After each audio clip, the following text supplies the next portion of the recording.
I want to start by pointing out the obvious, that domestic violence occurs within the Jewish community. I'm going to repeat that. Domestic violence occurs within the Jewish community. I'm saying it twice because it's something which needs to be said, it needs to be out there, it needs to be part of our parlance. It needs to be said not just once a year, although this is an important event. It needs to be something which is just known.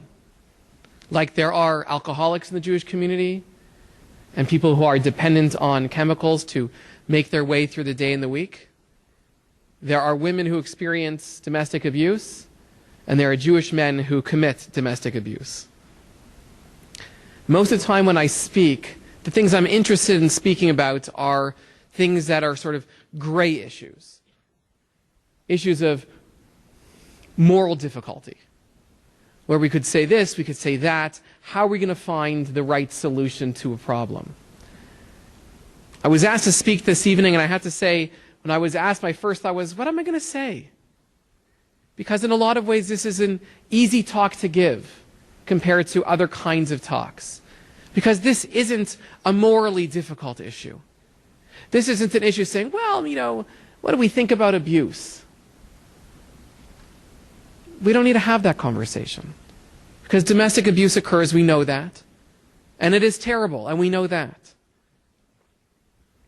And so, I could be finished in 10 seconds, but I won't. But I won't go more than 15 minutes either. Because a rabbi could simply stand up and say, don't abuse. And if you are being abused, seek help. But I think there is a little bit more that needs to be said. I could, but I won't go through the halachic, the Jewish legal sources, and the theological sources that deal with this issue from the last 2,000 years. Naomi Gratz, in a study of rabbinic responses to wife beating, recognizes that within the rabbinic literature there are 5 distinct approaches. There is acceptance. As to say, there are rabbis who said historically it is okay. There is denial. There are apologetics. There is evasiveness. And there is rejection. That is to say, it is absolutely inappropriate. And so I'd like to read just for a moment a few passages in this final category. Because, of course, that's the important category. That's the only acceptable category. The Gemara in the Talmud in Ketubot speaks of a husband. The husband is obliged to honor his wife more than honoring one's own self. And he says this, the Gemara says this in the context of abuse, of violence, concluding, therefore, of course, that a man is in no way at any time permitted to abuse his wife. The Talmud elsewhere says a husband should love his wife as much as he does himself, and should respect her even more than he respects himself. Rambam Maimonides, in his Mishnah Torah, his codification of Jewish law, writes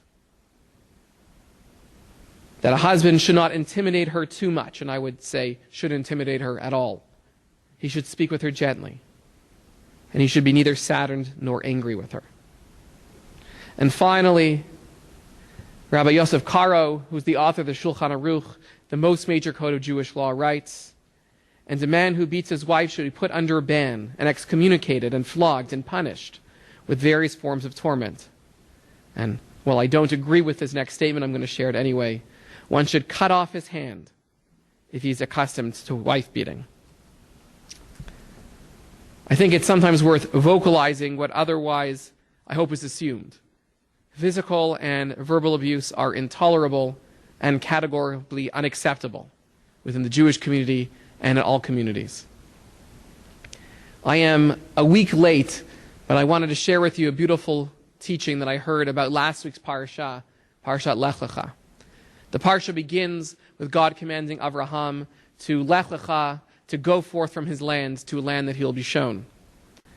And in a midrash which is cited by Rashi, it's pointed out the challenges of making this kind of trip that Avram makes with his wife Sarai as well as with Lot, his family member. That as one travels this kind of distance, it decreases one's ability to be fruitful and multiply, to have children. It decreases one's wealth because you're spending but not earning.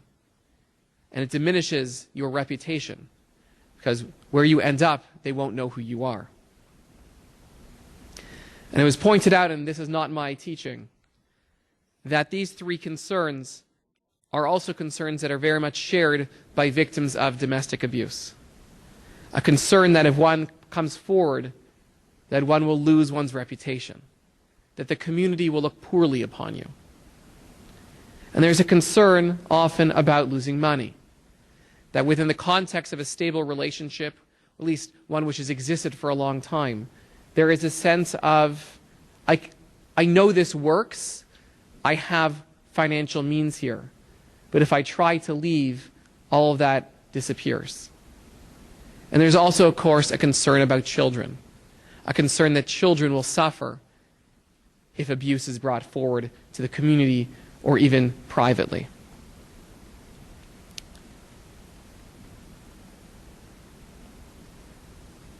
Rabbis have a role to play in this conversation, and I'm very glad. Thank you for inviting me to speak. First of all, it's important for rabbis to talk about it as I am doing this evening. I think rabbis and synagogues can provide safe spaces, make it clear that victims of domestic abuse are welcome to come forward, to seek shelter, to have a conversation, to have a space in which they are welcome and safe.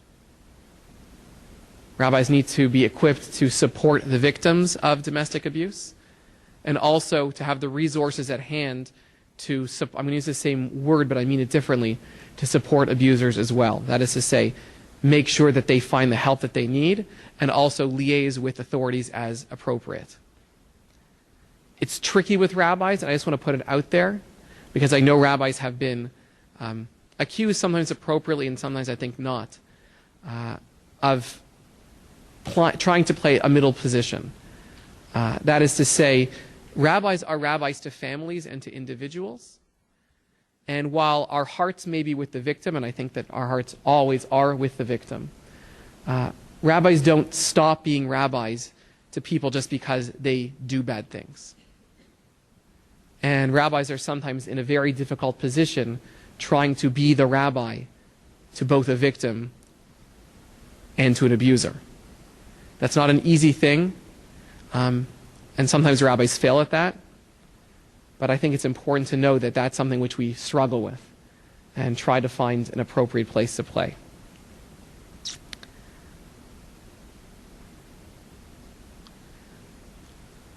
I want to read something for you.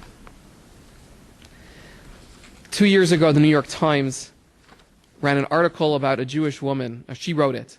Her name is Tova Mervis, describing the end of her marriage, specifically when she went to the Beit Din, the Jewish rabbinic court, to receive her get, her Jewish divorce decree.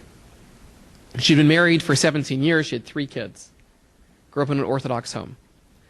I want to make it very clear that she is not speaking about a situation of abuse, but it has touched me what she wrote, and I wanted to share with you. She wrote, "Before I left, the head of the rabbinical court looked me in the eye. I met his gaze, steeling myself for judgment and rebuke. Instead, he told me a story.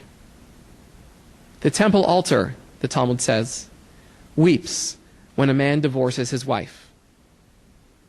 When a revered rabbi got divorced, his students came to mind and asked, 'How can this be? Does our tradition not teach that the altar weeps over a divorce?' The rabbi looked at his students. 'Better the altar should weep than should I.' All these rigid rules, all these unyielding laws, yet here too was the recognition of human pain. Here too was the acceptance of human experience. It was with this wisdom from my tradition that I wanted to hold on to, even as I left so much behind. It's a new beginning,' the rabbi told me kindly. 'Don't look back. Go forth. Become the person you need to be.' I smiled, nodded. Before I left, as they did at the end of my wedding, as they did at the conclusion of divorce ceremonies hundreds of years ago, the rabbis wished me a mazel tov." I share this not because every relationship in which abuse occurs ends in a divorce,